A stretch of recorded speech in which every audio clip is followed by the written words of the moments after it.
Hey guys, RizeGreymon here with another review. This time I'll be reviewing the Digivolving Series 01 RizeGreymon from Digimon Savers. This is a Digivolving figure that changes from GeoGreymon into RizeGreymon. So, let's get started.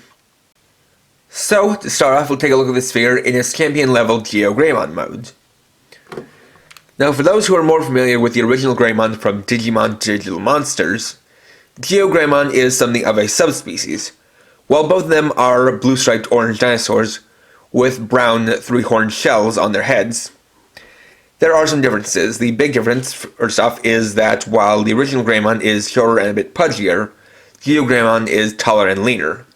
The other thing is that GeoGreymon is spikier than normal Greymon, having a lot more spikes on the shell on his head, as well as a lot of red stripes on it. He also has spikes jutting out from his lower jaw, as well as on his shoulders and forearms. If we take a look at the figure, you can see that all of the details are very nicely sculpted and painted. Even going down to the look of the eyes and the head, you can see a lot of different lines and just a lot of good detail.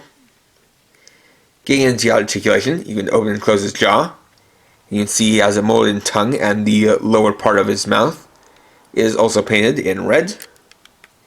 He's got ball jointed shoulders, so he can move all around like that. A forearm swivel and single jointed elbows, though they don't go full 90 degrees. He also has a full wrist rotation. Another difference between the two Greymons is that GeoGreymon has these red training braces on his wrists, which are something that carries over from his Agumon mode, or his Agumon form. Also has ball-jointed hips, or rather ball-jointed thighs, since he doesn't really have any hip movement. Single-jointed knees, and then ball-jointed ankles. The one thing to know about this figure is that this is kind of a re-review, as for those of you who have been watching me for a long time, you might remember that years ago, back when I was first getting started with my channel, I reviewed the North American version of this figure from the Digimon Data Squad toy line, the Digivolving GeoGreymon. As you see, these two have the exact same molding as they are essentially the same figure, the big difference being the paint jobs. While they have most of the same details, the Digivolving GeoGreymon has some paint missing, such as some of the stripes on the forearms and back, as well as some paint missing from the wristbands, as well as no paint on the fingers. He's also missing the paint inside his mouth.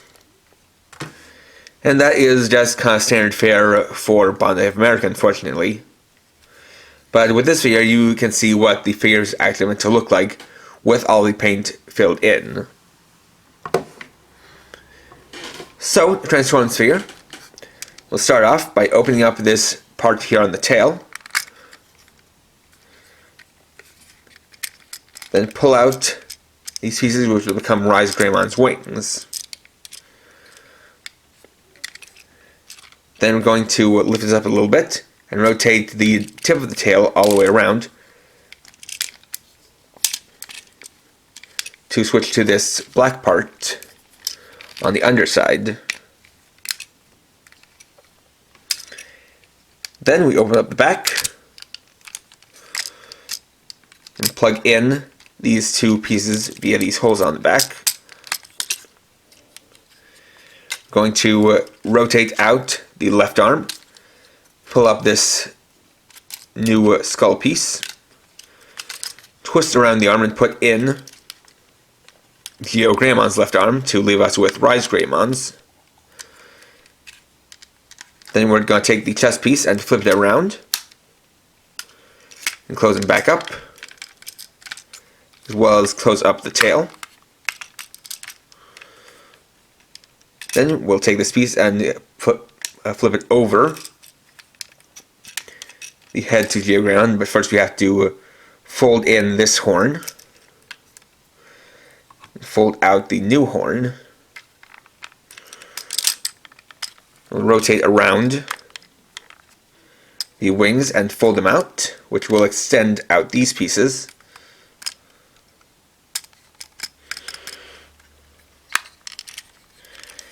We'll do the same on the other side.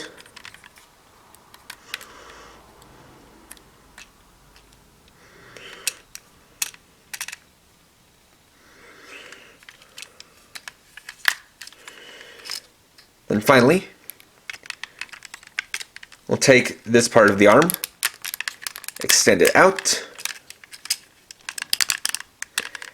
then take the gun barrel and flip it out like so, and adjust the wings as we see fit. And here we have RizeGreymon. So if GeoGreymon could be said to be an alternate version of Greymon, then RizeGreymon can definitely be said to be an alternate version of Greymon. Both have become winged cyborgs with mechanized parts added to their head, torso, and left arm. But the differences are a lot more significant here. In the case of RizeGreymon, instead of having purple tarry wings, he now has red mechanical wings, and instead of having the parts being a silver color, he now has the cyborg parts in red instead.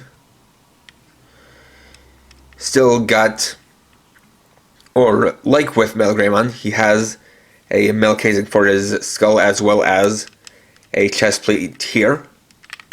The other big difference is that whereas Greymon has his left arm replaced with a metal claw called the Trident Arm, in this case, RizeGreymon has his arm replaced with a large gun called the Trident Revolver. You also see that there is this little mechanical bit added to RizeGreymon's tail, and that is accurate to the show. The thing about this figure is that not only is he very similar to Greymon, but the RizeGreymon transformation is also very similar to the original transforming or Digivolving series Greymon from Digimon Adventure, in that both of them were designed to have the metal piece that goes over the head flip out of the body. They both open up to have the arm switch around. They both have you flipping around the chest piece. A big difference is how the tails and wings are made. With that old Greymon figure, the tail actually folded up onto the back and became the wings, whereas on this figure, you just have them kind of pop out of the wings, and for that Greymon figure, instead flipped out a shorter, stubbier tail. Another feature that you have here is that you can open up the chest panels to reveal a couple of chest lasers for his Rising Destroyer attack, similar to Greymon's Giga Blaster attack.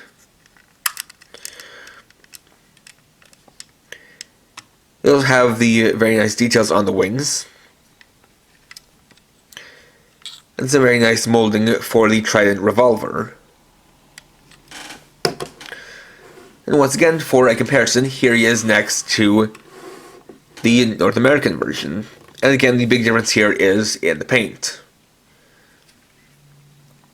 Starting off with the chest pieces, there is a bit of paint missing on the inside of the Data Squad version's chest. Specifically, the kind of gunmetal ring around the screw, as well as the paint on the inside cover. He's missing the red paint on the targeting sight, or just the sight of the barrels, as well as the black paint on the inside of the barrel itself. And he's also missing a good amount of paint on the wings, missing the white rings around the points that stick out, as well as missing the paint that goes along this piece right here. You also see that it was changed from a more dark gray into a lighter gray. But again, the two figures are virtually identical except for the paint jobs.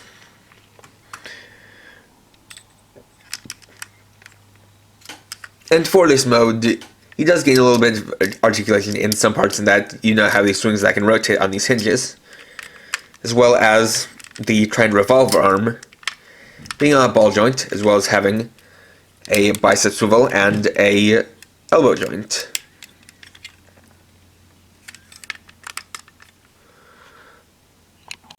And there we go. Overall, RizeGreymon is just as solid of a figure as the Digivolving GeoGreymon I reviewed years ago, which of course is obvious because they are pretty much the same figure. Just with this one looking better because of a better paint job.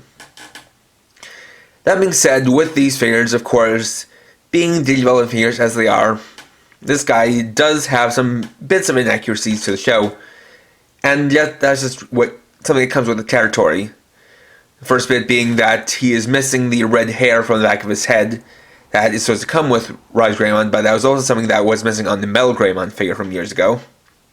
He also doesn't have his entire torso covered, as well as he still has one of the training bracers on his right wrist, which is actually missing from RizeGreymon in the series, but that's just because of the way it transforms. Admittedly, looking at him now, I do realize that he's also a little bit oddly proportioned because his tail and torso are a lot bigger and bulkier than his limbs and head, which is also just because of that transformation, but he is still a very good figure. He's got a lot of details, a lot of good articulation for what it's worth. And the transformation is simple but fun. Now, obviously, like I showed you guys, there isn't too much difference between the two versions, and really it just comes down to the paint. So if you can't afford this guy, I can definitely recommend trying to at least pick up the North American version, because this is a solid figure. If you're a fan of Digimon Data Squad / Savers, or a fan of that old GeoGreymon Digivolving toy, then this is something I can definitely try to recommend looking up on somewhere like eBay. Next time, I'll be reviewing the Digivolving GeoGreymon, Thursday at 6 PM PST. So, thanks for watching. If you enjoyed this video, please leave a like. Let me know your thoughts down in the comments, and if you're new and would like to see more, please subscribe and hit the bell icon. And for now, this is KRX50, riding off.